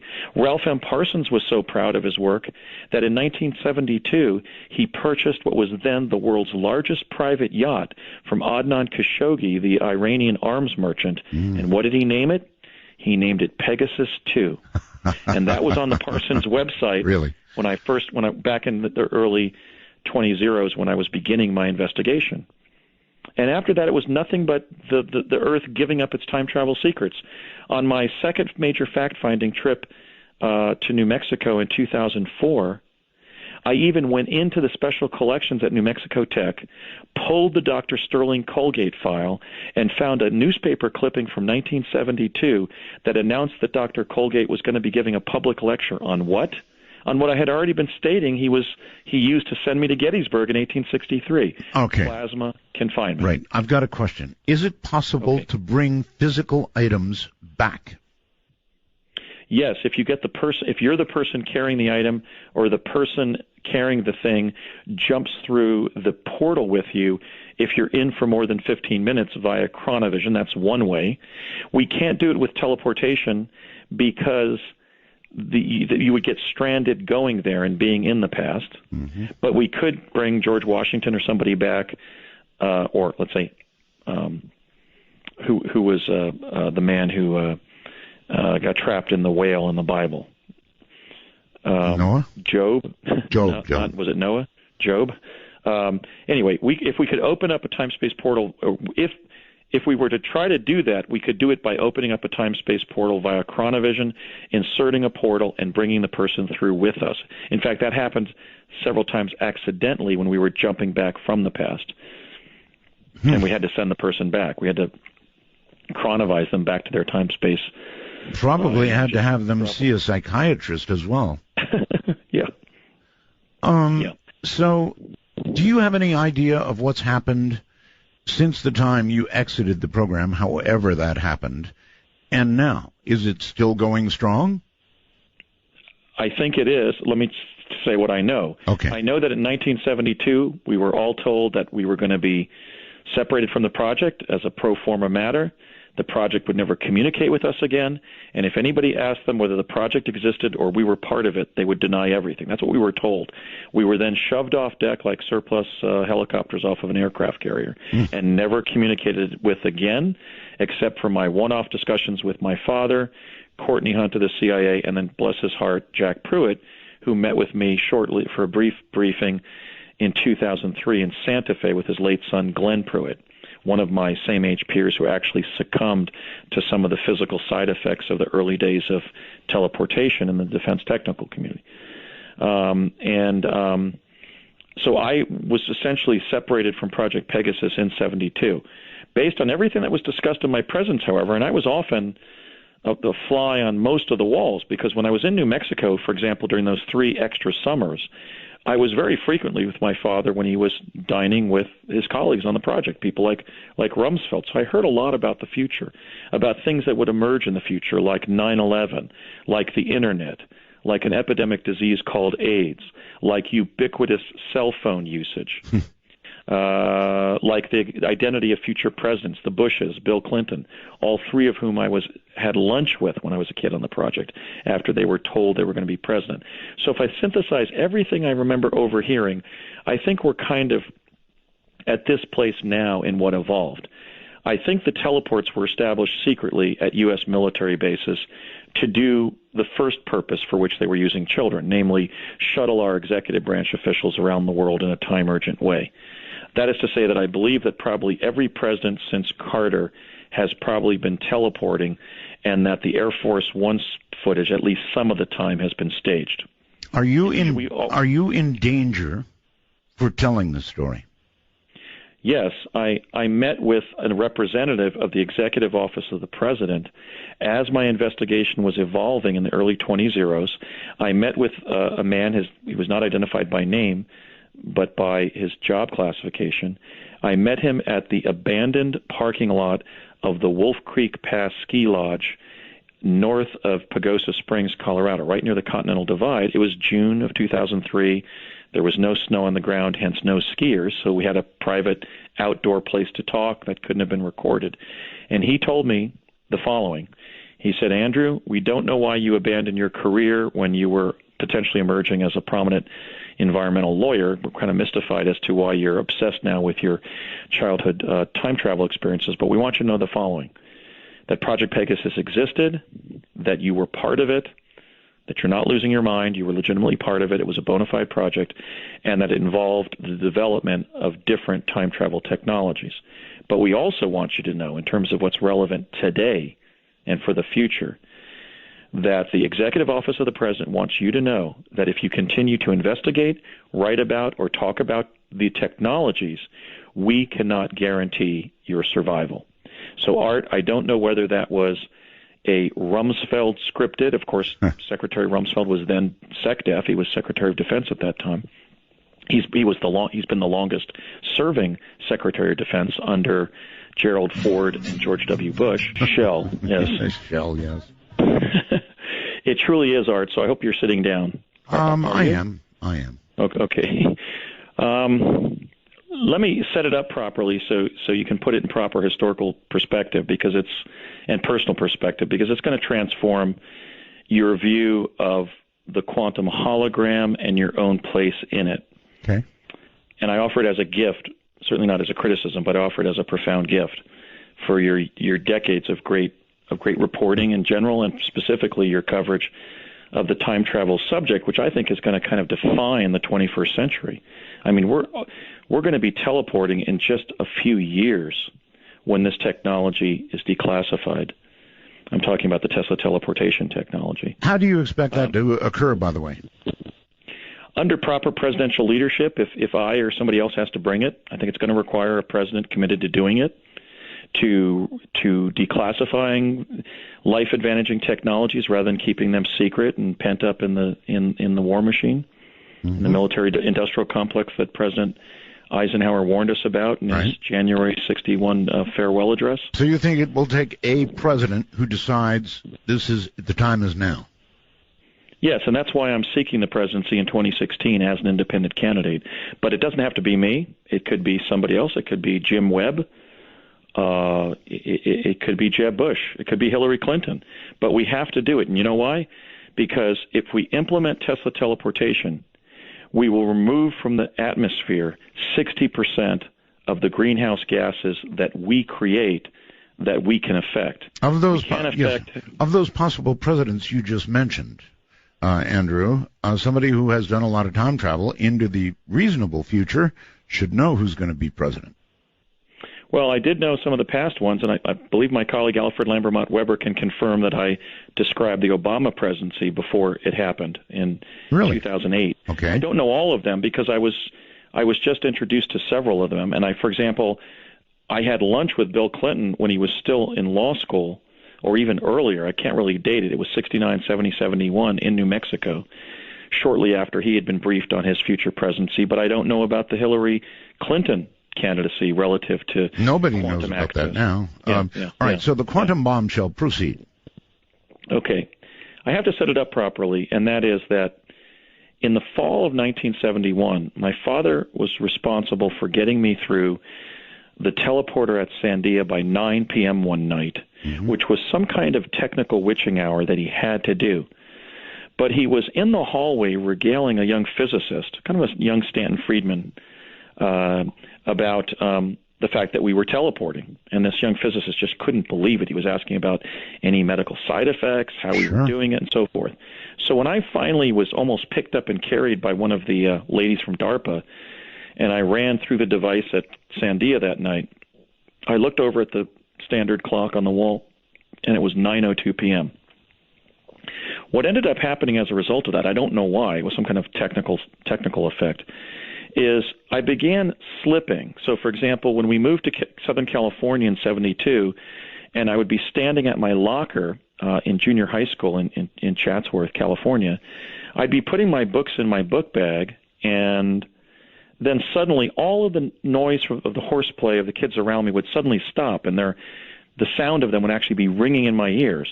They would suddenly disappear, and I would get kind of like this Kundalini sensation. And I would walk to my next class, and I would get a tardy for being a couple of minutes late. So in the beginning of the summer of 80, my dad got right in front of me on our front yard in Chatsworth, and he explained how he was going to send me over to a painting contractor near the Van Nuys Airport, Van Nuys, California Airport, where there was a teleporter in their shop. And the guys there would push me through the machine. I would pop out behind one of the buildings in Los Alamos. They would run me through a couple short hallways there, back into another Tesla teleporter, and I would teleport the short distance back to Van Nuys, popping into view in front of the building, and just walk down to my brother's Chevy Malibu. I should keep the keys to his car in the ignition, because, of course, you can't take magnetic metal through the Tesla teleporters. And my dad explained how this was an attempt to shave off the extra 2 minutes by which I was repeatedly slipping in life. For all I know, that showed up at on the security cameras at the Northridge Fashion Center. I don't know how they detected I was slipping. I must have been seen disappearing from view. So this was going to be a means to shave off that extra 2 minutes. Now, to this day, I don't know whether they succeeded at doing that and returned me to my original timeline from birth, or they basically placed me on a third timeline, with the time between the slippage in fall of 71 and summer of 80 being kind of a quantum interregnum during which I was on a second timeline, okay? But my point here is I'm not on the same timeline I was up until that mishap in fall of 71. But something happened to me several weeks before that event in 71 that should be of great personal interest to you. Okay. And I offer it now, having spent 15 years waiting to tell you. And here it is. On November 5th of 1971, we participated in an advanced chronovisor probe from ITT Defense Communications in Nutley, New Jersey. I checked the date because it was the first Friday in November of 71, and I remembered how they were constantly asking whether we were psychologically prepared. And this was no ordinary chronovisor array. This light was so bright that we were stanchioned to the floor of the stage. There was a metal stanchion with a non-metallic belt that reached out, and we were actually stanchioned to the floor. Okay? Yes. When the light was turned on, we disappeared. Okay, we weren't seen walking out of view in the time-space hologram that was propagated. We disappeared from view. Now, and that was, by the way, that was the probe during which we were sent to the U.S. Supreme Court building in the year 2013, and I at least found, and during my debriefing with a lieutenant commander from the Navy down the hall, reported that the Supreme Court building was under about 100 feet of brackish water. Mm-hmm. But we didn't experience that in 2013. We came, however, within 5 to 6 days, that is 1 degree of rotation of the Earth, of being struck on Earth by a solar flare that would have melted the polar ice caps and resulted in that event that we saw during that time probe. These time probes, after all, especially during chronovision, sometimes accessed alternate timelines where, at least in that case, that hellacious disaster occurred, but which thankfully we were spared. Okay. Now, before each technical activity, there would be an acclimation. We would be taken to the project location, and the technology would be explained to us to a group of about 4 or 5 children. So prior to that November 5th, 71 time probe from ITT Defense Communications in Nutley, we went out to that location. When we arrived in the room where the advanced chronovisor was, there was a sole technician who was working with one of the holograms, trying to keep it stabilized so it wouldn't go on the blink like an old TV picture. And he was very, very frustrated. It was clear from my surmise now that maybe he was there for hours trying to keep that hologram up. You can't send people in time-space via chronovision when your hologram keeps collapsing. Right. Okay. We run in as a group of noisy fifth graders by fall of 71, and the young technician, about 25 years of age, bearing a striking resemblance to you as a young man, Art, said, "Would you tell these children to shut the blank up?" Now, hold on, Art. It gets better. Our facilitator was a beautiful young brunette named Elaine Gallagher. She was a stunning young woman, kind of Diana Rigg at 21. Okay, she was a beautiful woman, and she said, and very kind, and she said to the technician, "You know, we're not supposed to use profanity around the children. That's definitely verboten. Give me your name. I want to put you up on report." And the technician, this is my, bear with me, this was my initial timeline. I hadn't been shifted yet as a result of the mishap at Sandia.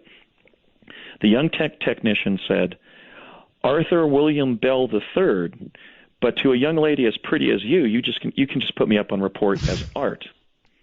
What I'm saying, Art, is we are making broadcasting history tonight because this is the first interview in which a U.S. chrononaut as a guest is being interviewed by a radio host who the chrononaut met on an alternate timeline when he was time traveling for the U.S. government. All right. I encountered you when I was in Project Pegasus, and I've been waiting 15 years to tell you. Well, I'll tell the audience, and I don't think I've really told anybody that I know of except some close friends a long time ago. I worked for ITT in Nutley, New Jersey. I was a technician, and I was checking waveguide. for a government project, rather secret government project, actually. So that's the truth. I don't exactly remember what you just said about the children and about my expletive, but I indeed worked for ITT in Nutley, New Jersey. So, oh my God, okay, that's a bomb. That's a bombshell. Okay. New Jersey with my dad, and commuted by bus to Nutley. I was checking waveguide for SWR, for those of you who know what that means, and working in vans that were, you know, I don't want to talk a lot about this because I don't know. I do know a lot of it was classified, and I don't know how much I can actually talk about. But yes, he dropped a quantum bombshell on me. There's no question about that, and I'm giving it as much thought as I can, trying to decide how he knows this. Andrew, you're back on the air.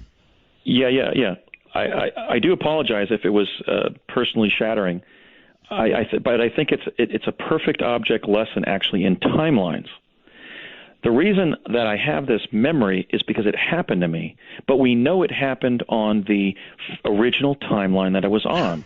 Now, one decision could have resulted in you working on chronovision rather than waveguide propagation in that context at that time as yourself. And that decision would have been the decision by the Pope of Rome, by the Vatican, to release the Ernetti and Gemelli's chronovision to the United States government.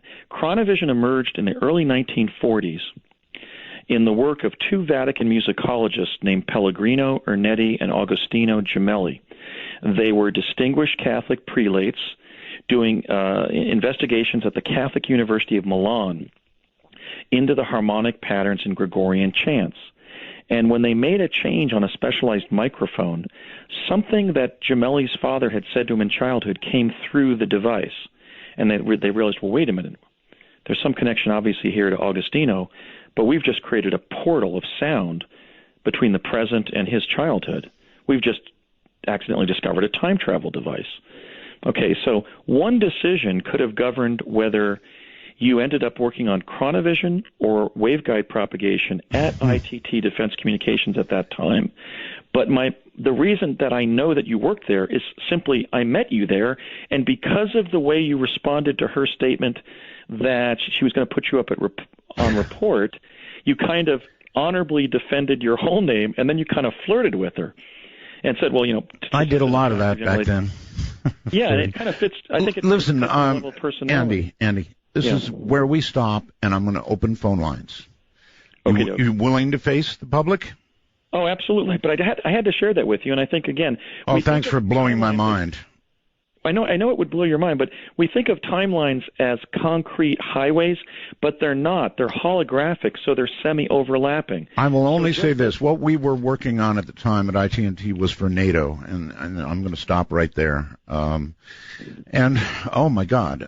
So I'm going to open the phone lines. Here it is, folks. Our public number is area code 952. How could he have known that? 952-225-5278. Area code 952-225-5278.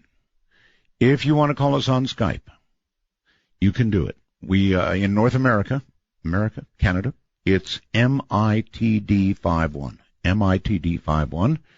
Outside of North America, it's MITD55. MITD55. All of that said, Andrew, here it comes. Let's try Matthew, I believe, on Skype. Hello. Yes, sir. This is Matthew, the Sunday school teacher. Okay. And it was not Noah or Job that was in the whale. It was Jonah. Jonah, yes. Jonah. Yeah, I got right, that. Yes. And if I just might say, you had a caller on the other night saying that 666 was part of Babylonian astronomy from the book of Daniel. That is incorrect. Okay, it's from the book of Revelation. Thank you. Thank you for that. Now, if you would concentrate, we don't have a lot of time, so if you have a question for Andy. Yes, I wonder how he brings up his challenges against the Pope of Rome. This is a wicked and idolatrous doctrine. I wanted to just say rest in peace to J.C. Webster III. Thank you very much, Art. I'll take my answer off the air. Rest in peace, J.C. Well, I wasn't criticizing the Pope or the Vatican. I was just simply stating the historical fact that I learned from my father that one of the, like his own work repeating Tesla's teleportation experiments at the Edison labs in the late 50s and early 60s, another major technical input into Project Pegasus was Vatican technology. The Catholic University of Milan is a Vatican institution, and hence the Vatican had control over the chronovision technology that Ernetti and Gemelli developed beginning in the 40s. Okay, there was something very familiar about that voice that I just heard, and I just want to state, if that was JC's son, you have my condolences. Hello there, on Skype. You're on the air with Andy. Hi, Art. This is Celestial from Montana. Okay, Montana. And Roswell's, I want to ask your guest, please tell us about your connection to Obama, because I know you have a connection with our president. Okay. Yes, and in fact, that's a connection that the president has affirmed factually through an intermediary to my team consisting of William Stillings and Bernard Mendez. Barack Obama, utilizing the name Barry Soetoro, was a participant in the Mars Jump Room program, and his participation has been affirmed by 3 fellow participants, myself, William Stillings, and Bernard Mendez. He was then using the name Barry Soetoro, and like my father Raymond and William Stillings' father Tom Stillings, his mother or adoptive mother, whatever the truth of that is, Stanley Ann Dunham, frequently audited our training courses at College of the Siskiyous in summer of 1980. During that summer, I briefly roomed with President Obama. He was a Muslim belonging to a specialized sect of Islam, the Subud sect of Islam from Indonesia. But I did find him praying to Mecca at about 4 o'clock one night when I came back to our dorm room that we shared. I sometimes ran into Barry, as we called him, in Los Angeles during those years. I sometimes would encounter him at the jump room facility at 999 North Sepulveda, which was a Hughes aircraft facility in El Segundo, California. And I was on several jumps with him, including about 5 exploratory jumps in a team of 3, with Bernard Mendez serving as our senior officer. Okay. So the president has not publicly affirmed his involvement. He is now commander-in-chief of the U.S. military, so he's put in a pretty difficult spot to affirm his involvement in a defense project that remains secret. But I think I'm at liberty to state that through an intermediary to Bernard Mendez, he stated that he remembered his involvement in the Mars Jump Room program. He remembered me vividly as one of his friends and colleagues on the project, but everything seemed vague and dreamlike, but notwithstanding that fact that when he left the presidency, he would affirm his involvement in the Mars Jump Room program. All right. Lawrence, you're on the air with Andy. Where are you calling from, please? Hello, Art. Hello. Yes, where are Hello? you? Yes, where you're on the air. Where are you? I live in London. London. Okay, you're on the air. Yeah, very interesting program. Absolutely fascinating. Oh, but yes. I was looking at the second image, and I've been technical illustrator for years in my life, so I'm quite used to looking at perspectives. And the image of Andrew in the second image just seems to me as if it's too big in relation to the rest of the images. It is. I was undergoing a time-space effect where the softer, more pliable parts of my body were evanescing. The effect was wearing off, and I was going back to 1972. The denser bodily structures, such as my teeth and skull, are holding back. Art mentioned earlier that there seems to be water present. That was probably the water in my head. So I was actually being obliterated at that location, dematerialized, if you will, as I was disappearing from view as the plasma confinement effect was wearing off. So it is, I noted the discrepancy that you've identified. Essentially, my head looks bigger than it should, but I would add that my head was dematerializing. Right, at the time I the see. picture was taken. And it Great to can't have be you the back, classic. Art, by the way. Thank you. Thank you. Thank you. All right.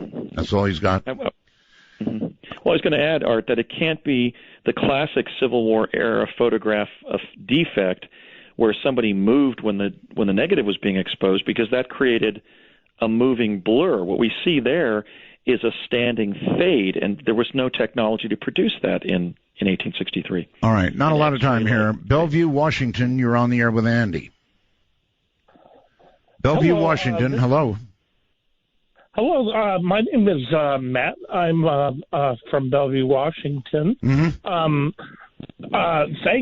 Thank you for going on air and taking my call. And Andy, I've spoke with you a few times on Facebook, but you've sort of answered this question vaguely in the past, but I kind of wanted to get a little more clarification. You, of course, in tonight's episode, they're talking about the chronovision and going back and forth in time and such, but you also have the experience with the Mars teleportation. Okay, sir, we need your question right now, please. Okay, my question is it possible that when you traveled to Mars, it wasn't on the same timeline as we're living in now? Okay. At this point in our investigation, all of the above is possible. We could have been going to the past on Mars, the ancient past, the far future on Mars. We could have been going to something else. Bernard Mendez theorizes that we were going to what we've named a synthetic quantum environment in which a Mars-like environment was set up. And there's support for that because there were holographic effects that intruded into our experiences that indicate that it wasn't strictly a spatial accessing of Mars. There were temporal anomalies, there were holographic anomalies. So we believe that the jump room to Mars may not have been a teleporter. It may have been some form of exoplanetary chronovisor that was propagating a hologram of Mars that was reproducing the actual Mars, but in a synthetic environment. That's our best guess at this point. Yeah, Art, I think the analogy is to the Lincoln assassination. I mean, the 6 or 7 times I was sent there, a lot of minor details changed, but every night Lincoln did get assassinated. I think the analogy to your life experience is that on at least 2 adjacent timelines, you were at ITT Defense Communications in fall of 1971, but you were working on different secret defense applications. Mm-hmm. And that's the nature of the alternate timelines. We find the same people doing similar things, but sometimes there's a slight difference in what they're doing. But it does put you in the same location, and that's my interpretation. I didn't think when I was holding this quantum bombshell that on this timeline you were a Project Pegasus participant, because I had figured out the way that my own movement between timelines altered the data from the early 70s. I mean, that acclimation trip out to ITT Defense Communications probably took place around October 20th of 71. And but it was on another timeline. And here we find you at that defense contractor involved in secret defense work, but of a different nature. Yes. And I think that's almost a perfect example of the way in which the alternate timelines, at least the adjacent ones, are similar, holographic, semi-overlapping, but slightly dissimilar. In this case, what you were working on. I'll say this, Andy.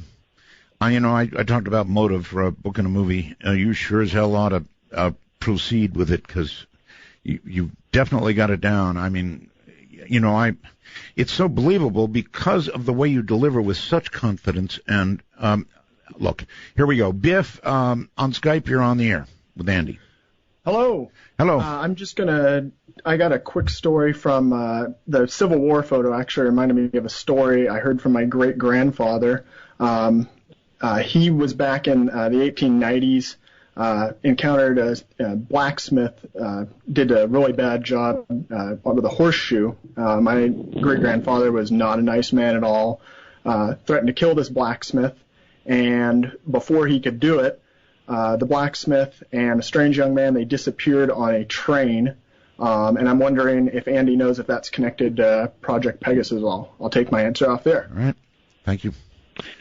It certainly could have been, but since, the ultimate historical thrust of my account is that time travel actually emerged and was fully operational by 1970, which is sort of the year that I peg everything on. Everything was fully operational by 70. There's really an unlimited field in the future from which time travelers could be coming back to any date. So my answer would be it could have been a chrononaut from Project Pegasus or a chrononaut from some other future project. Well, people certainly do disappear, don't they? Hazleton, Pennsylvania, you're on the air. Hi, I have to turn my radio down here. Yes, you should do that before you get on the air, actually. Okay, I didn't want to miss any of the program. I see. Turn it off, please, all the way off. I have two quick questions for you. Right. I had a serious accident. I'm a musician, and about a year ago I had a serious accident with my hearing that did some permanent damage, causing distortion. If someone could go back in time, could they correct a problem like that or keep it from happening? And the other question is, when you went through this time period, when you went to different times and back, do you remember everything that happened? And did it physically change your body or your the way you felt, or did it do anything physically to you that caused you to feel different? All right, both good questions. Thank you. First, his hearing question, and it's a good one. If you had a medical illness that was the result of some sort of, I don't know, industrial accident or whatever, and you harmed your hearing, could you go back in time and change that? Well, when you went back in time, you'd be the age that you are at the time that you start the journey in the future. Because the past is immutable, because of the collapse of the wave function in the present, during the past's present, you can participate in a past event, but you can't change what happens because you're in the original event. Okay. So at most you could have gone back and informed yourself to avoid the accident, but it looks like since the past shows that you developed the hearing loss from the accident, that you didn't prevent it. Right. Okay. Best. All right. Physical changes for you in time travel. Any? Well, there were medical side effects. The child teleportees in adulthood have developed a disease that mimics diabetes. That was the major part of Jack Pruitt's motivation for meeting with me in June of 2003, to advise me of that malady and to pursue basically caloric restriction and glycemic indexing of my food to avoid rampant weight gain, which, thank God and thank Jack, I have avoided. All right. Others have not been so lucky. Adults who were teleporting in that era, including my father, developed heart valve defects because their tissues were denser, and the vibrational effects within the vortal tunnel, it was believed, fused. So there are fusing dangers. Yeah, there are dangers. Yeah, my dad lived the last 13 years of his life with an artificial mitral valve, which had to be removed during open heart surgery. Got it. And that was undoubtedly from his teleporting in Project Pegasus. All right. Mark, wherever you are, you're on with my guest, Andy. Yeah, hi, Art. This is Mark again in Bern, Switzerland, and I have a question for Andy. Sure. Andy, if timelines, or if you could have multiple timelines in the past, it sort of says that, the past is fluid in some sense. What does this say about causality? Cause and effect. Mm-hmm. How does this change, what we take for granted, that if A happens, then B follows? Can you say something about that? Well, time travel definitely upturns the notions and understandings we have from early infancy about causality. This is actually a very brilliant question. Essentially, when you time travel to the past and intervene in a past event, you are providing what you basically propagate is the effect before the cause. I mean, I was in 1863 appearing in that photograph before I went there. So the effect precedes the cause during retrocausation by going back to the past. The same, just syllogistically, the same applies to the future. So in fact, time travel disrupts and overturns our conventional abiding notions of causality. This is why I've spent, 100,000 words, 1 million words on Facebook explaining the fact that when you go back to the past, you can't change the event that occurred because you were visiting the original event and you were part of it. But if you were traveling from the future, that you were creating the cause before the effect rather before the cause was offered, which you only offer in the future when you go back in time travel and affect the past. It's not something that people can readily grasp, because after object permanence in infancy, we then start to understand causality. We know if we cry that our mother's going to show up at our crib, and that, B follows A. And that's the way the universe works. But the problem is that time travel upsets our notions of causality. I think in terms of the other question, I think that you're implicitly acting, which is something about the phenomenology of reality.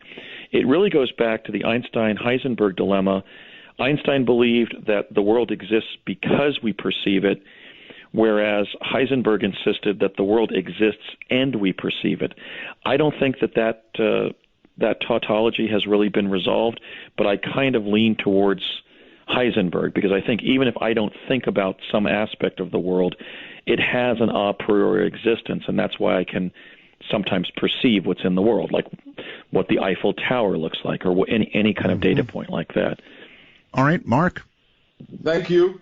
Right, thank you very much for the call, and take care of yourself there in Switzerland. Let's go to, Bloomington, Illinois on the phone. Yeah. Hi, Art. My name is George. Hey, George. And it's been a pleasure listening to you guys speak about this evening. And I would like to ask Andrew a question there about his time travels into the future. Go ahead. As far as when you traveled into the future, were you able to make any note of any kind of major medical advancements that might have taken place that have not yet taken place, such as maybe cures for, say, blindness or, Really a good question. Really a good question. What about it, Andrew? Implies or infers, rather, the question about whether ethically we should require the government to visit the future and bring back technologies that would be life-advantaging. And I was told they didn't want to do that because they were concerned that the developmental timelines would not occur, and that, for example, a technology would be introduced that there would be no mechanics to repair or spare parts to repair. But your basic question is whether I saw any biological or medical changes in the future, and I did. Most of my time travel was to the past. I went to 2013 via Advanced Chronovisor, and then I teleported, maybe about 10 times to 2045 to pick up the summaries of intervening events between the 1970s and 2040s and bring them back to the early 1970s. One thing I noticed at that CIA building where I was retrieving those microfilm summaries of intervening events was that the young people were very tall. So I think there's a kind of an avatar effect that will probably result from improved nutrition, neonatal and postnatal care, and probably genetic engineering. The human species is going to become taller and more lithe physically, because clearly I could tell as, a fifth grader from New Jersey of ordinary stature that the young people I was interacting with were very tall compared to, for example, my college-age cousins, and were even taller than some of the ordinary statured people at that particular building, which was an intelligence community building somewhere in the American Southwest. Okay, he was asking about specifically medical advances. That was interesting about getting taller, but for example... No, see, most of what I learned about the future was shop talk, because I only did those jumps. And, when you teleport to a particular location in the future, just like if you were to fly into New York City, right, the mere fact that you're there doesn't make you omniscient about the past, present, and future of that locale. You only get that thin slice of the quantum hologram that is your immediate experience at that time place, that location.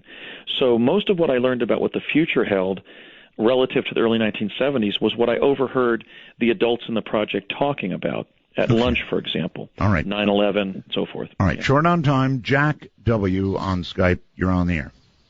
Hey, Art. Mr. Basiago, I got just an easy question for you. You said earlier that you're able to spend summers traveling abroad, kind of doing your own research. Where was some place that you enjoyed going and that you would go back to if you had a chance? No, I think that you're confused about what we were talking about. What I was describing was that in the summer of 71 and 73 and then 72, because we accessed the summer of 73 from fall of 71. We teleported to New Mexico, spent those entire summers there, and then when we teleported back to New Jersey, they set the teleportation device in New Mexico to deliver us back about an hour after we had originally left at the beginning of that summer. Mm-hmm. So I then experienced second summers of 71, second summers of 72, in which different life events occurred. Right. Okay, good. Asheville, North Carolina. You're on with Andy Basiago. Hi. Asheville, North Carolina, going once, going twice, gone. Yeah, I'm here. Oh, you are there. Sorry, I missed you, buddy. You were just a little late. Trenton, New Jersey, you're on the air with my guest. Yes, I was hoping your guest could describe in detail the clothes that you were wearing, possibly when he met you. The clothes I was wearing. Clothes Art was wearing? Standard sort of technical clothes of the era, with a basic pair of pants and, a tailored shirt with a pen holder, just the sort of the techie look of 1971. It did look like Art, and the individual did possess a kind of an august personality like Art possesses, but he also kind of backed off and flirted pretty assertively with our very beautiful facilitator, Elaine Gallagher. That's me. And she actually softened up, and I'm convinced that she didn't bring him up on report. But then again, that's not this Art Bell. That's the Art Bell on that timeline. But it was just conventional engineering-like clothing of that era. Okay, well, the Art Bell on this timeline remembers being like that for sure. On Skype, you're on the air. Hello.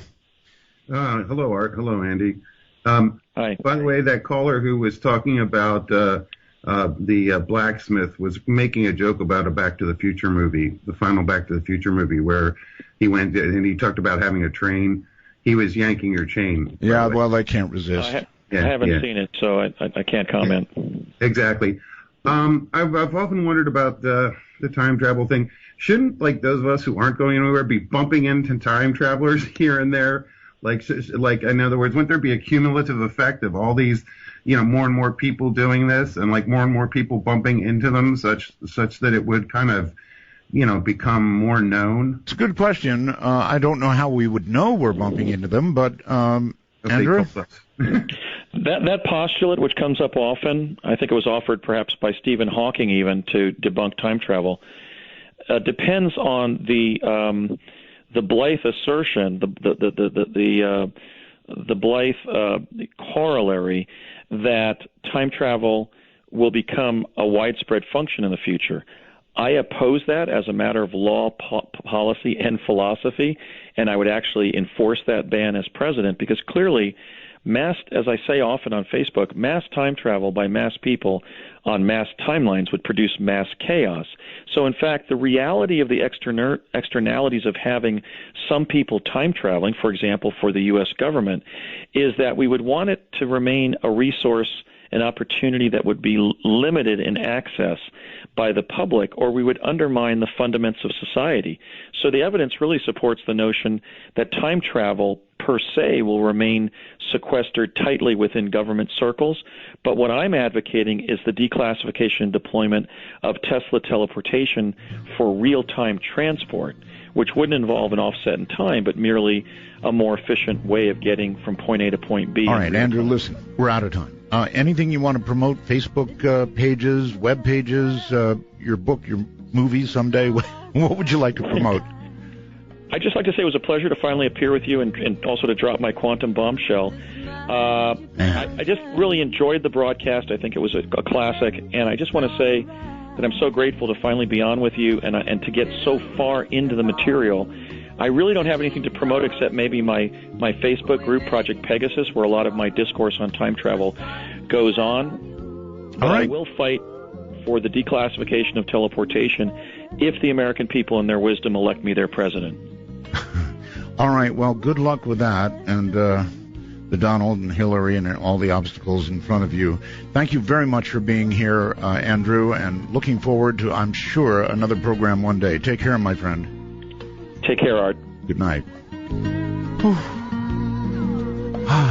That's the way to round out a week, huh? From the high desert to all the time zones in the world. Yikes. Good night.